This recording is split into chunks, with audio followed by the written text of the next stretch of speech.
Ay, magandang gabi o. Singit lang, hindi ako makapag-vlog sa umaga eh. Oo, singit ko na itong kagaya pa ulit-ulit. Biktima ho ako ng korupsyon. Puro korupsyon ng korupsyon ng tinatalakay natin eh. Ako biktima rin eh. Oy, Grace Chingsay, linggo na naman, nagsimba ka na naman ba? Ha? Ako ng pating ka o tao ka o. Ano ba inaantay mo? Dumating na rito ang mahal na pong Jesus Nazareno. Nasa ilalim ka pa rin ng demonyo. Dumating na yung birhen ng gibang. Hindi ka pa rin nagnunormal. Dumating na kailan lang ang birhen Piat ng Tugigaraw. Abnormal ka pa rin, no? Paulit-ulit ta, Grace Chingsay. Magbigay ka ng isang kasalanan sa iyo ng kapatid mo, animal ka. Para siya ay walang yain mo. Iyon na lahat yan. Isa lang, bilang kapatid. Makinig ka ulit. Sa inyong lahat, ito po ang inyong Kuya Atty. Noel na muli ay magbabahagi sa inyo ng konting kaalaman bigat. Pero bago ako mag-umpisa ay request ko lang sa aking mga bagong viewers na sana mag-subscribe kayo dito sa aking channel para mas subaybayan nyo yung aking mga vlogs. No? Ngayon, press nyo rin yung bell dyan for future notification ng aking mga vlogs. Ano po? Ikaw kasi, ba't ka ba kumana ng ganito tanga-tanga mo? Nagtanong ka ba sa abogado? At kung nagustuhan nyo naman itong vlog ko ngayon, pakipress na rin po yung like para naman nalalaman ko. Alam niyo po, ang bawat vlogs na ito ay pinaghahandaan ko, kaya syempre gusto ko rin na... Bawat vlogs na ito ay pinaghahandaan ni Atty. Noel. Tanga-tanga mo kasi. Ba't ba kasi pinasok ka ng demonyo sa utak? Gago ka. Malaman ko, naging interesado ang aking mga viewers at nagustuhan nila. So, okay. Ngayon ba, ang ating pag-uusapan na topic, no? Marami pong nagpapadala kasi sa akin ng comments na naman na pag minsan merong ibinibigay sa kanilang halimbawa, property, titulo ng lupa, iwanan lang sa kanila at bahala na daw sila. Yun daw ang bigay nila sa kanya ng mga kung sino man ang gustong magbigay, yung kamag-anak, nanay at tatay. Pero, ngayon, hindi niya mailipat sa pangalan nila dahil wala, iniwanan lang yung titulo, iniwanan lang yung ORC at hindi nagawa ng anumang dokumento. So, ito, bibigyan ko kayo ng mga yung documents o yung mode of conveyance na kailangan para mailipat sa inyo ang titulo ng lupa o RCR ng sasakyan. Okay, una, dapat meron tayong tinatawag na deed of donation. Usually, yun ang ginagamit. Ang mga magulang magbibigay na ng... Ito, deed of donation with waiver and relinquishment of rights. Ito yun, pinagawa mo dyan sa ilalim ng puno ng ewan ko kung puno yan eh. Akasya yata, oo. Sige mamaya, tatalakayin ulit natin to. Grace Chingsay, umayos ka. Ilang panahon lang tayo sa mundo, gago to ah. Gusto mo ba sa impyerno? Ulo ka talaga. Lupa sa mga anak. Ang mode of conveyance ay deed of donation. Ang donor doon ay yung parents at yung donee ay yung pagbibigyan o yung anak. So, yan ay gagawa ng isang deed of donation. Pupunta kayo sa isang lawyer, notary public. Maghahanda kayo ng tinatawag na deed of donation at pipirmahan ng donor at ng donee. Medyo marami lang detalye tungkol dyan sa donation na hindi ko na i-discuss, pero ang mahalaga dyan ay unang-una, maraming detalye na hindi na di-discuss ni attorney dahil shortcut niya na lang yung kung ano yung dapat na kailangan, no? Unang-una, ano? merong acceptance ang donee o yung pinagbigyan. Pangalawa, yung nagbigay ay hindi dapat mawawalan yung, halimbawa mga anak niya ay 3, sa isa lang niya idodonate yung property, mawawalan ng mana yung 2, hindi yun pwede. Opo, yan ang isa sa general rule dyan sa donation. At pangalawa, Narinig mo, hindi yung po pwede 3. 3 yung anak, halimbawa, sabi ito, 3 anak niya, isa-isa lang niya ibibigay, hindi yung po pwede. General rule yan. General ha, hindi tiniente, hindi kapitan, hindi lieutenant, general rule. Nag-aral ka naman, diyan ako naiinis sa'yo sa totoo lang, Grace Chingsay. Nang dahil sa pera, natanga ka ng todo eh. Tuloy natin to. dapat merong matitira para sa kanila kapag nag-donate ka. O, dapat yung nag-donate may matitira sa kanya, ha? O kaya ito babasahin ko ulit itong YouTube donation na pinagawa mo dyan sa ilalim ng puno ng akasya, ha? Pwede eh. Mabait lang yung kapatid mo. Oo.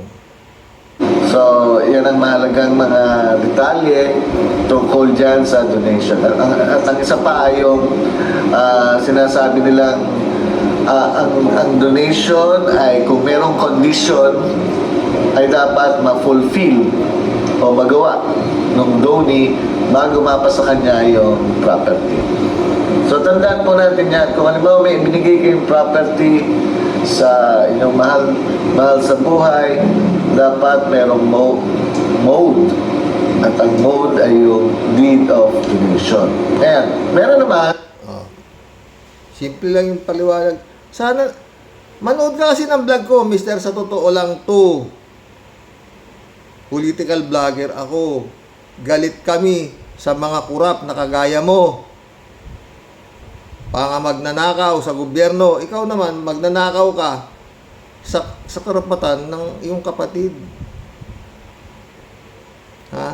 Yung kapatid mo, meron na namang panibagong sumibol na sakit. Buti na agapan na naman ang check-up niya. No?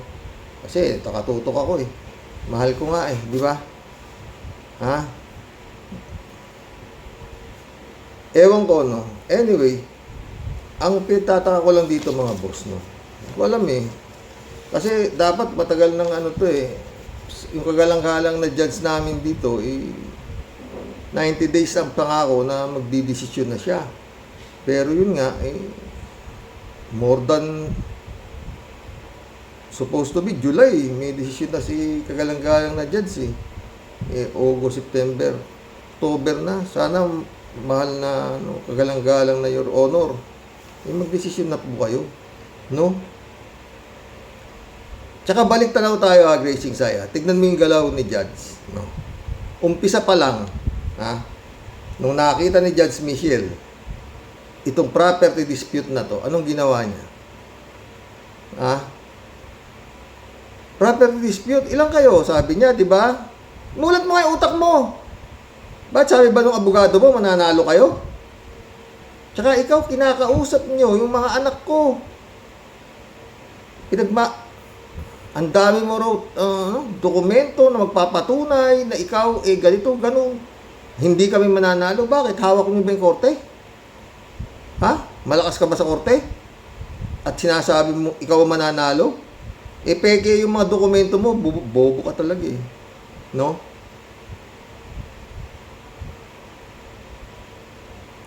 Alam niyo itong kaso na to mga boss. Dapat to sa barangay lang, tapos na to eh. Kasi pinatawag sa barangay nga itong Grace Chingsay na ito, silang lahat, walang pumunta, maski isa. Gusto silang makakausap nung kanilang pinakamabait na anak. Pagtanong mo dito, maski sino rito sa nakakakilala sa asawa ko, isa lang ang sasabihin, mabait. At maraming nakakaalam dito na, ba't na lang yan ni Grace ng kapatid niya yan? Anong wala ka naman masabi. Paulit-ulit, ilang hakbang lang yung bahay mo sa bahay ko. Oh. Hindi pa huli ang lahat sa'yo, Grace Chingsay. Magsisi ka sa kahayupang ginawa mo dito sa kapatid mo. No? Na walang kasalanan sa'yo. No? At paulit-ulit ako, nung dumating ako sa buhay ninyo, walang-wala pa kayo. Tumulong ako sa inyo. O, balik tayo kay Judge Michelle. O, diba? Ano sabi? Are you not willing to settle this amicably? Ha? What about you, attorney? You, attorney? O, yun pala, pumayag yung mga attorney. Yun pala, nag-set si Judge Michelle ng, ng mediation. Set siya ng mediation para magkausap. Kasi nakakahiya nga ito. Kung nakakaintindi ka, kung may kahihiyang ka pa, hayop ka eh. Ha? Takin mo, come to the point lang, yung mediator na humawak. Ewan kung ano yun ha, kung anong utak nun. Tinanong yung nanay mo, gusto mo ba, manang, kaya kayo nandito para pag-usapan na yung inyong maiiwan, na ari-arian. Gusto nyo ba, pag wala na kayo, mag-aaway-aaway itong mga anak ninyo? Kasagot-sagot ba naman nanay mo? Mamang, ikaw naman, juniora mo to, nilalaglag mo. Hindi naman ako naniniwalang ganyan kakabobo. Para hindi mo malamang mali ang ginagawa itong gagang kapatid niya sa kanya. Juniora mo to. At alam na alam mo bilang ina ang ugali nitong anak mo na pinababayaan mo, winawalang niya si Grace Chingsay. Sumagot ba naman ng nanay mo na wala naman akong ari-arian kay Grace, lahat yan. Yun naman mediator, ang ginawa,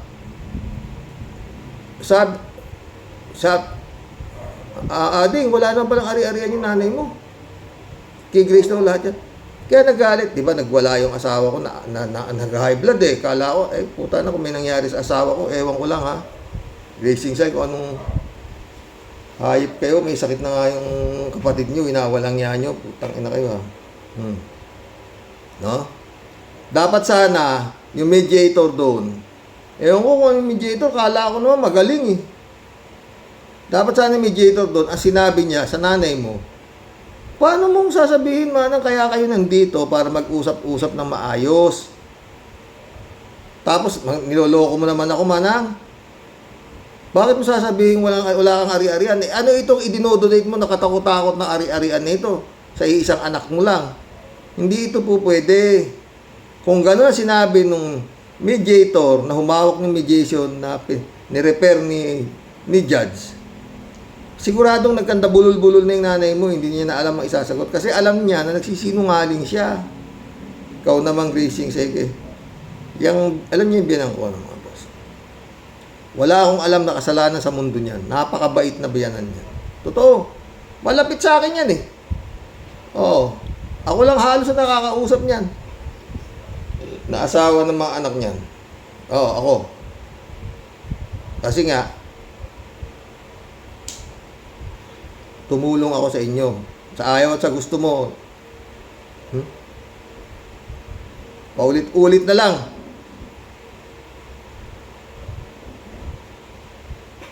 Boy Chingsay ka ng Boy Chingsay at tinulong sa inyo. Boy Chingsay na yung gunggong yan.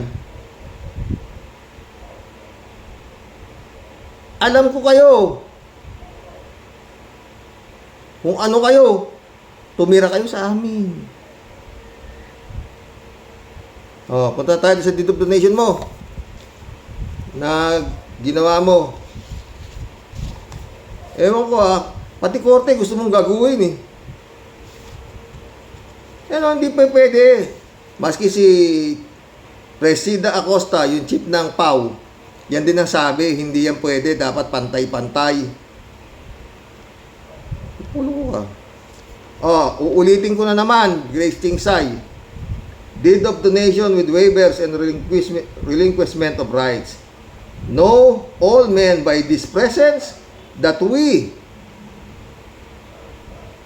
SPS Benjamin and Jovita Chingsay, Filipino, of legal age and a residence of Soyong Itiague, Isabela. Umpisang-umpisa pa lang, paltos na itong dokumenting ginawa mo eh. Anong Soyong? Taga-Silawan ka eh. Meron ba kayong property sa Soyong?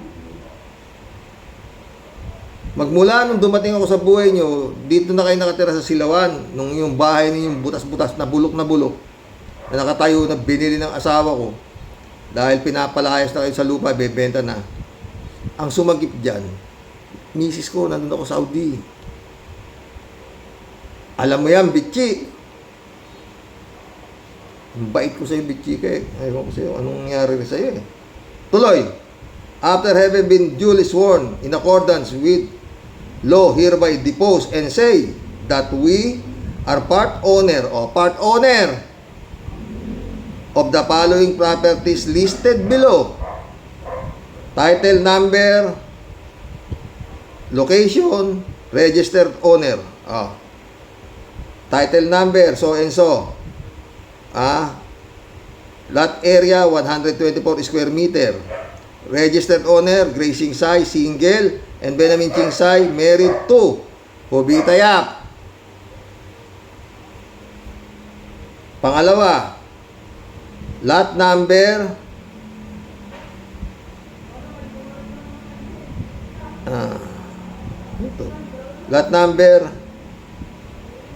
lot area, 393 square meter. Located. Puro Itiagi to. Itiagi, Isabela. Puro Itiagi. Tapos ang bahay na nilagay mo rito, Soyong, Itiagi, Isabela. Ano ba naman katanga niya? 393 square meter. Registered owner, Grace Chingsay, single, and Benamin Chingsay, married to Bita Sigchay. Number 3, 622 square meter. Located, Poblasyon, Itiagi, Isabela ulit. Owner, Benjamin Chingsay, married to Bita Chingsay. Balik ko na to dati, Grace Chingsay, single, married. Ngayon naman, iba naman to. Benjamin Chingsay, married to Bita Chingsay. Anyway, nagkabalik talaga siguro yung pagkakagawa mo, no? Pang-apat, lot area, 1,983 square meter. Located, malaki to meron pa palang sa Soyong. Saan kaya itong Soyong na to?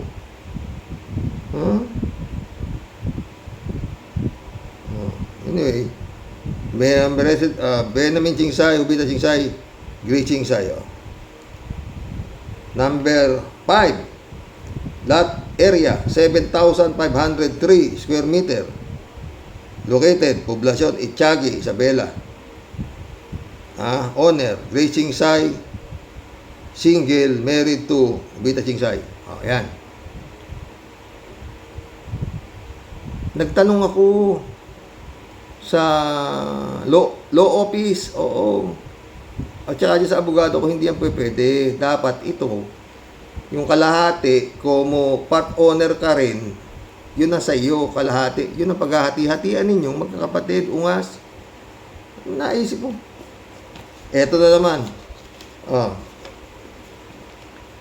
Yun yung mga pag-aari. Wala pa rin yung yung mga ibang nasa loob ng 7,503 square meter. Hindi pa nilagay. No? Eto. That due to old age. Ito ang rason. That due to old age and love, and for the love, affection, and care I have for our daughter, by this presence, we do hereby waive, relinquish, transfer, and convey all our rights, ownership, possession, interest, and participation over the above said properties, including all improvements found there unto favor of Miss Grace Chingsay, Filipino legal age, single, and a resident of Soyong. Residence mo na naman, Soyong. Hindi ka naman taga Soyong, tanga-tanga nito. Ewan ko lang ito, ewan ko paano ano to. Ewan ko paano paniniwalaan ng korte ito, no? Siyam kayo. Tapos, ano ibig mo sabihin? Sabi ng tatay mo sa nanay mo, no? At saka ito, no? Bakit kung sino-sino pinag-notaryo mo nito, maski yung donate, pineke mo na donation dito kay Crisnel na Kupal, na ibang abogado na naman pinag-notaryohan mo. Pagkatapos ngayon, ang nagtatanggol sa'yo, ibang abogado. Ewan ko anong batas Pero sa totoo lang mga boss, ang hirap lang legal ng ang hirap maghabol sa pagdadaan ka ng proseso. Pero sana naman, kagalang-galang na judge, dumaan naman po kami sa proseso na napakatagal. Parang awa nyo na ho doon sa aking asawa na winawalang niya. Oh. Di ba, come to the point, 2 beses Grazing Side nag-set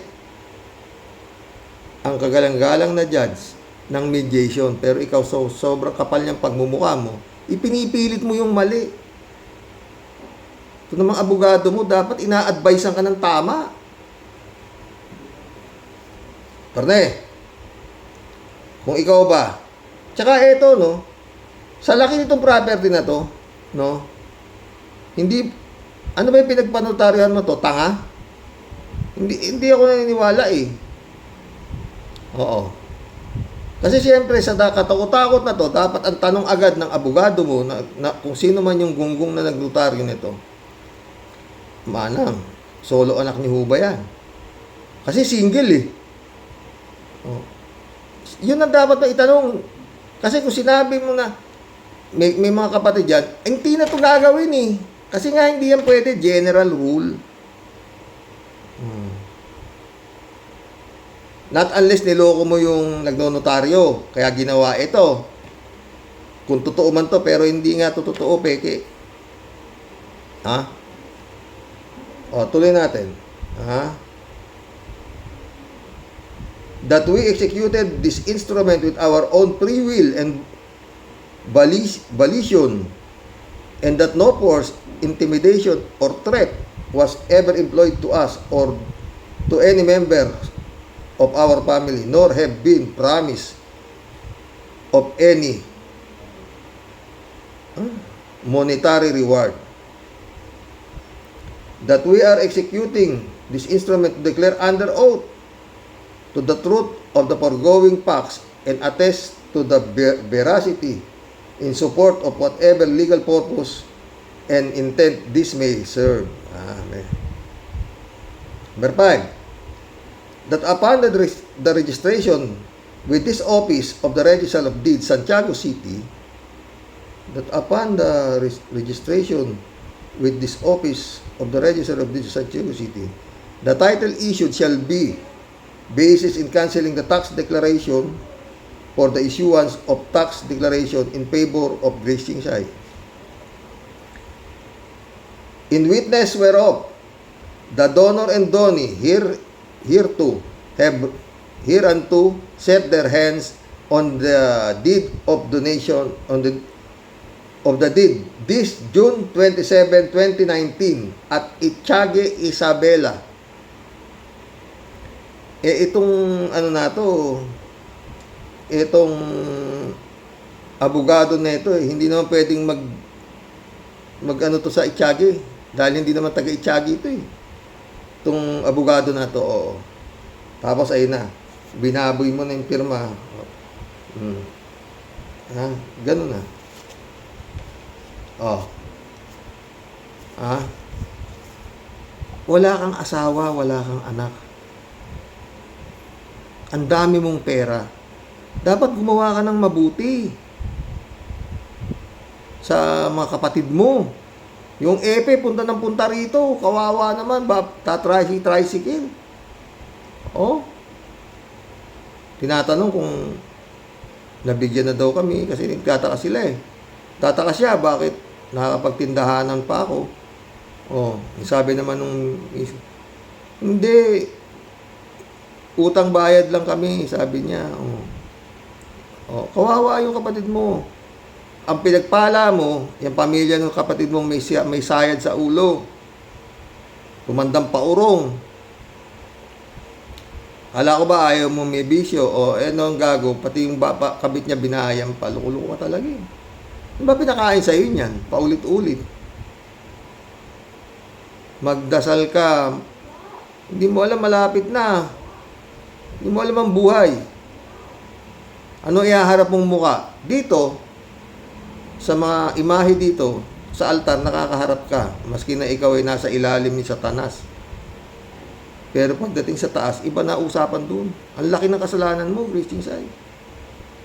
Pinagmukha mong, mantakin mo yung mga depensa mo sa korte. Ikaw ang nagbabayad ng amilyar. Ikaw ang marami kang depensa. Ikaw ang nakapangalan sa negosyo. Anong koneksyon nun sa pag-aari ng magulang mo? Tanga. Ibig mo sabihin, kung ikaw nakapangalan sa amilyar at saka nagbabayad ng tax, sa'yo na idodonate lahat ng magulang mo yung ari-arian nila. Meron ka pa sinasabi na, paano, may mga tanong din yung abogado ko paano napasama yung pangalan ng tatay mo dito sa mga titulo ng lupa? Ano sagot mo? Kasi maramdamin yung tatay ko Kaya sabi niya, isama ko siya doon sa mga nabibili ko Pero pera ko binili niya. Sinong tanga paniniwalain mo? Nakita ko yung reaction. Nung sumagot ka ng ganon, sabi ni Judge, tinitignan ko si Judge Si Judge, bata pa yan, mabait. Tsaka makajos din, no? Sabi ni Judge, napaganon yung Judge hindi ka tanga ka talaga, sa totoo lang. Aanin mo ba yung pera? Yan ang karamihan tanong ng mga kaibigan ko dito sa bayan ng Itiyagi na nakakaalam yung kahayupan mo. Aanin mo raw ang pera. Sa dami ng pera mo. Sabi ko naman, magbigay ka lang ako ng isang kasalanan ng kapatid mo sa'yo bilang kapatid Iyon na yan Isa lang. Hindi na marami. At tanungin mo yung magulang mo kung anong ginhawa na ibigay nila dito. Magmula ng naging tao, isa lang.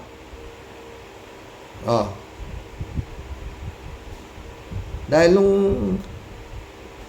naging kami nito, sakala lang siya nakatikim ng konting naiba lasa. Nag-iba lasa. Kasi mahilig ako sa masarap na pagkain. No? Alam mo yan. Tsaka anong kasalanan namin sa iyo, Gracing Sai, at winalangya mo kami. Nung nag-uumpisa ka pa lang na namimili ka ng pitchi-pitchi, hinihiram mo pa yung sasakyan ni Bompin, darating ako sa gabi, sa bahay. Yung sasakyan, hiram ni Manang Bompin, ni Manang Grace. Yung pala, pati panlikid na sa mais, humihiram ka pa.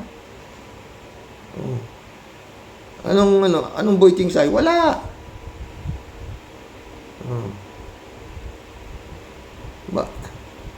Grace, ninakaw mo yung karapatan niya bilang anak. Yun nga kabit, mayroong mana yung anak sa labas, may mana.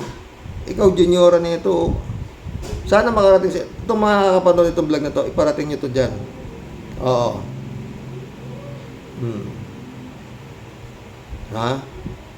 Paulit-ulit, kung ako dumating sa buhay nyo, na mayaman na kayo at ako isang pid lang, hindi ako iimik. Wala ako na itulong sa inyo, hindi ako iimik. Putangin na kayo Laki ng tinulong ko sa inyo. Hanggang sa namatay yung tatay mo. Ako nagsugod sa ospital niyan, gago ka. Tawag si mama. Aburido ako, kumuha ako ng ambulansya. Wala kayo. Ano alam? Gabi-gabi tayo magkausap, magkakwentuhan sa ospital nung naghihingalo niyan. Masaya tayo. Yung pala, plano mo na walang yain siya, yung kapatid mo, gago. Ay nako, Gracing Sai. Nung huling araw ng ni Papangs dito sa lupa, bago siya ilibing, waiter ko, kagamitan ko, lahat ang ginamit. Kusinero ko, ako lahat ang nagbayad. Alam mo yan. Ganun ako, kabait sa inyo gago to. Kasalanan ko sa'yo.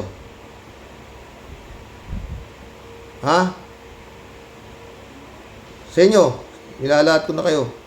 Kasalanan ko sa inyo. Bait ko sa inyo. Kaya ako naiinis Siguro uli ng vlog to. Gracing Sai, bahala ka na sa kaluluwa mo. Naniniwala ka ba bang may kaluluwa? Tatanga-tanga kang hype ka. Simba ka ng simba. Kaya ako paulit-ulit ako mga boss. Ito ang impyerno. Dito yung mga demonyo. Ha? Huwag mo sayangin yung buhay mo dito sa lupa. Gumawa ka ng maayos sa iyong kapwa. Oh. Kapatid mo, pinakamabait, winawalang niya mo, bugok. Ha? Ito ang nakatulong sa inyo malaki. Siya ang naging utangan ng tatay mo. Kung hindi mo alam, sinasabi ko sa iyo, tanongin mo yung kapatid mo. Luluwas yung tatay mo sa Maynila para lang mangutang sa ito. At siya ang bumili. Yung tinitirikan ng bahay ninyong bulok. Nung ibinebenta, Russell. Nagkasanla-sanla pa siya. Saka lang binayaran ng kupal na si Boy Chingsay, yung kalahati. After 3 months pa. Gaano katagal? Nakabantay yung 2 milyonaryo.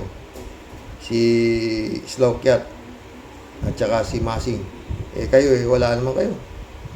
Ni Kubeta, wala kayo Nakikigib nga lang kayo, di ba? Oh. Pero si Bompin, kung may pera, walang patumpik-tumpik, sinagip niya itong lupa na to. Ganun kasi kabait Hinawalang niya mo, bugok. Wala kang konsensya, putang lang to.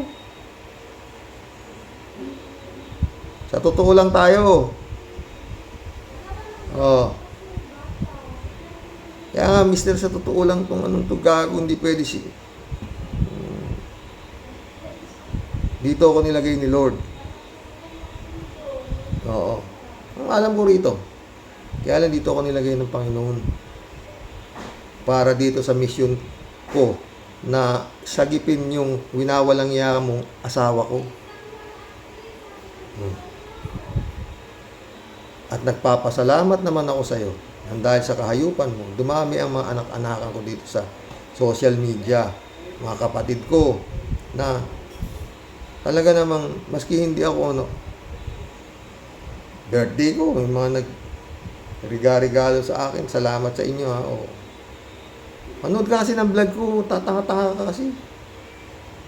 Para hindi ka ba nasisya na lahat ng kapatid mo maayos ang buhay?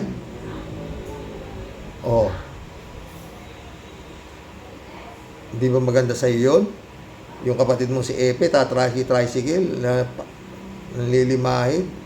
Sabihin mo, dinideklara nyo na may diferensya sa utak. Alam mo na pala kung totoo man yun, di po tayo na kung nabangga yun. Kasalanan mo, pero ako, kasi kausap ko si Epe, matino Mas may diferensya pa yung utak mo, sa totoo lang. Sa dahil dito sa naisip mong kabaliwan. Natatawa ako sa'yo, Grace Insay. Nung kakausapin mo yung mga anak ko, lahat sila kinausap mo sabihin mo sa tatay mo, sa nanay mo, wag na siyang magkaso kasi matatalo sila. Sayang lang ang pera nila. Mga ganun salita mo. Ninyo, bitchi. Ha? Yung tatay, biyanan mo, judge yan di ba? Tanong mo kung tama ang ginagawa ninyo sa kapatid niyo. Tanong mo. Dagukan ka niyan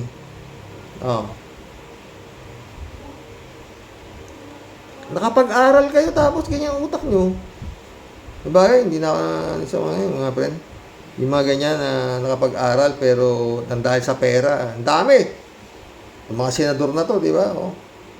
Mga abogado pa, mga putang na, mga parang nasaniban din, no? Hanggang dito lang, Grace Chingsay, paulit-ulit. Tagalang-galang na judge, baka po naman pwede, sobra na pong tagal. Kawawa ho yung aking asawa, meron na naman ng panibagong karamdamang lumabas. Diabetic nga ho ito Sa halip naman hong matulungan netong walang yung kapatid niya neto, winalang niya pa. Dapat sa'yo, Grace Chingsay, ka, makulong ka sa totoo lang. Taki mo ilang taon nung pinahirapan ng damdamin nito, stress. Sa gabi, kung minsan, nitignan ko yung galaw. Kaya hindi ako natulog hanggang hindi siya tulog. Ito.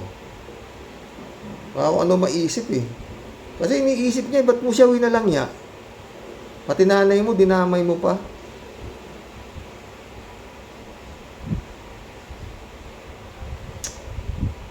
Gracing Sai, mag-isip-isip ka, no?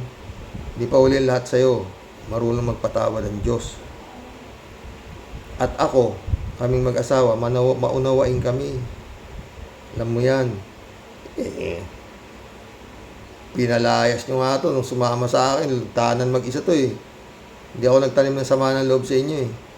Nung nalaman kong nanghihiram ang tatay mo sa kanya, pupunta sa bahay namin sa Manila.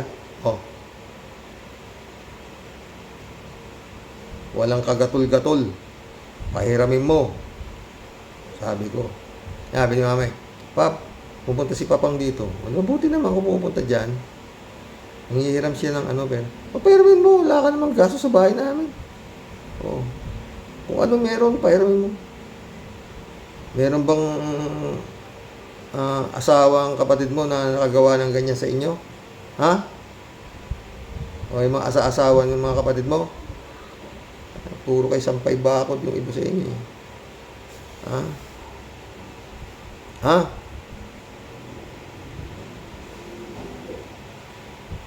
Ang bait ko sa inyo to. Hindi ko maisip kung paano nyo nagawang itong kahayupan na to. Walang kasalanan kami sa inyo. Nirespeto kayo ng anak ko. Puro lalaki pa to. Pero may galit sila. Galit sila. No. Galit sila. Oh. Ha? Sana makarating tayo, Gracing Sai. Dinadasal pa rin kita. Sana. Makalaya ka na dyan sa demonyong lumulukob sa'yo. Magandang gabi, Gracing Sai.